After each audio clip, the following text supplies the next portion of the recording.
Et bonjour à tous. Je voudrais revenir par rapport à ce qui se passe au Sri Lanka.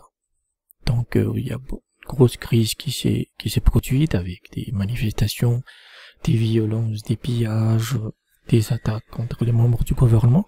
Et en fait, j'ai déjà fait un podcast entier sur le Sri Lanka pour expliquer le merdier. On va juste résumer. Je mettrai aussi un lien dans la description sur un article que j'ai écrit. En fait, le véritable problème du Sri Lanka, c'est un manque total de souveraineté alimentaire et énergétique. Sa crise commence en 2019, lorsqu'il y a des attentats pendant la fête de Pâques, qui visent plusieurs hôtels et qui tuent à peu près 250 personnes, avec plus de 45 enfants qui sont quand même tués. Hein.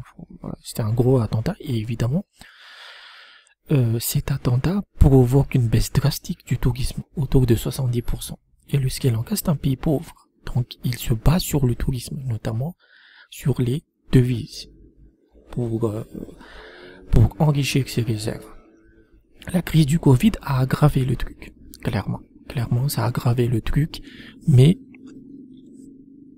c'est surtout les attentats combinés à la crise du Covid.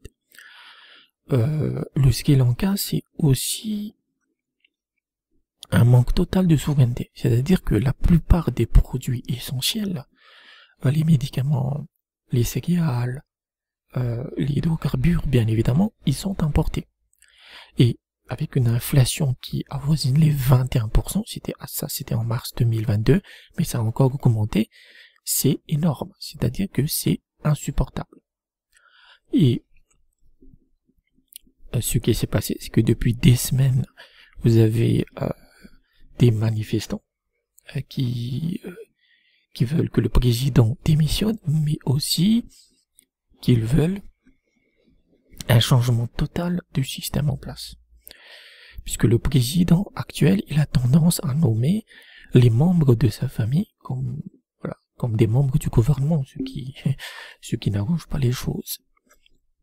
Et donc ces manifestants manifestaient depuis plusieurs semaines, et vous avez eu des membres, des supporters du gouvernement en place qui se sont battus avec ces manifestants, ce qui a dégénéré. C'est ça qui a dégénéré. Bon. Est-ce qu'il y a des influences étrangères occidentales qui sont derrière cette crise?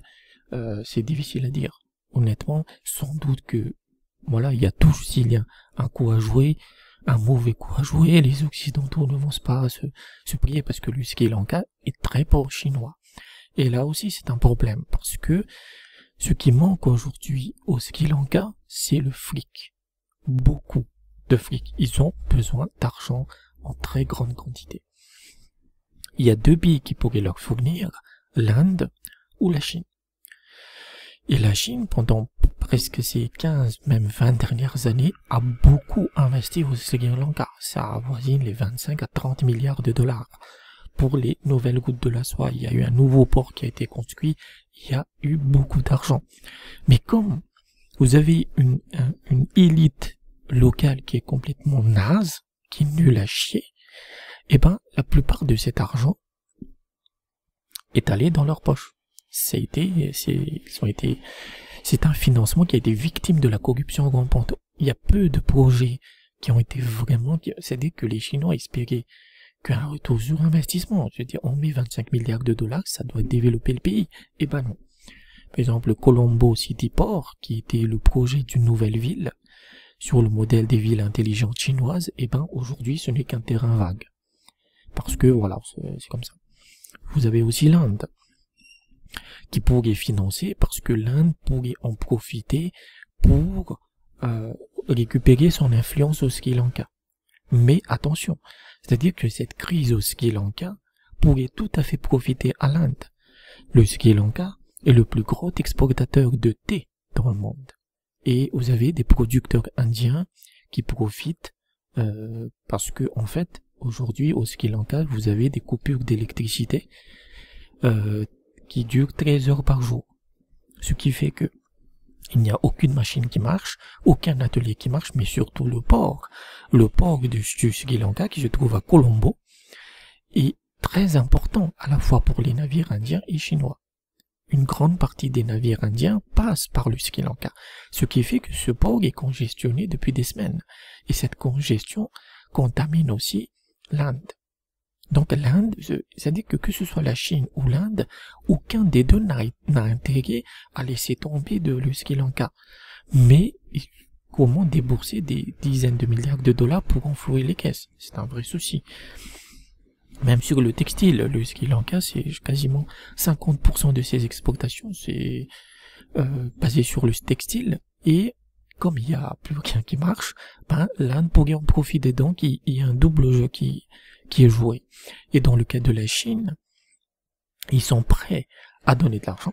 Il n'y a pas de souci, ils sont prêts de nouveau à aligner du fric, mais en échange d'un accord de libre-échange avec le Sri Lanka, parce que c'est comme ça que la Chine fonctionne. Hein. Ouais, c'est l'accord de libre-échange, c'est l'accord le plus, on va dire, le plus libéral entre la Chine et un autre pays. Sauf que comme vous avez une clique au pouvoir qui veut garder la mainmise, parce que, comme je l'ai dit, une grande partie des ressources premières, les produits de première nécessité, sont liés à l'importation, devinez ce qui se passe. Vous avez des membres du gouvernement qui possèdent des entreprises d'importation de ces produits, ce qui fait qu'il y a beaucoup de taxes qu'ils mettent. Et donc, ils vont pas abandonner leur business qui les a engagés depuis des années.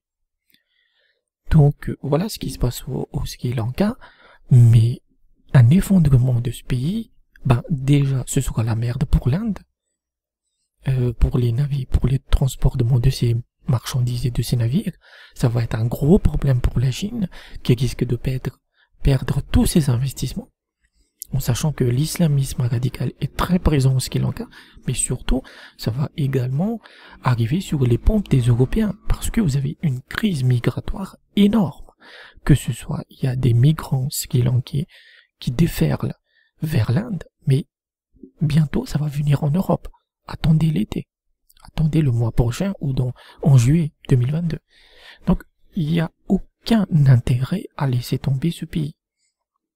À la limite, on peut demander des réformes et une meilleure lutte contre la corruption et peut-être demander à la clique gouvernementale au pouvoir, parce que c'est ce que demande la population, de se casser, parce que ils ont foutu la merde. Donc, c'est ce que je voulais dire. Merci d'avoir écouté cet épisode. Et à bientôt.